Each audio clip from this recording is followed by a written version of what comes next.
ನಮಸ್ಕಾರ ಸ್ನೇಹಿತರೆ, ನಾನು ಶಿಲ್ಪಾ ಸಿಟಿ ಕನಕಪುರ.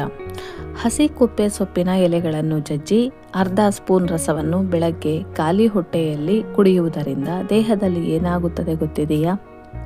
ಶ್ವಾಸಕೋಶದಲ್ಲಿರುವ ಕಫವು ಮಂಜಿನಂತೆ ಕರಗಿ ಕೆಮ್ಮು, ಶೀತ, ನೆಗಡಿ, ಜ್ವರದಿಂದ ಅತಿ ಬೇಗನೆ ಮುಕ್ತರಾಗಿ ಆರೋಗ್ಯವು ಸುಧಾರಿಸುತ್ತದೆ. ಈ ವಿಡಿಯೋ ಇಷ್ಟವಾದಲ್ಲಿ ಲೈಕ್ ಮಾಡಿ, ಶೇರ್ ಮಾಡಿ, ಸಬ್ಸ್ಕ್ರೈಬ್ ಮಾಡಿ. ಧನ್ಯವಾದಗಳು.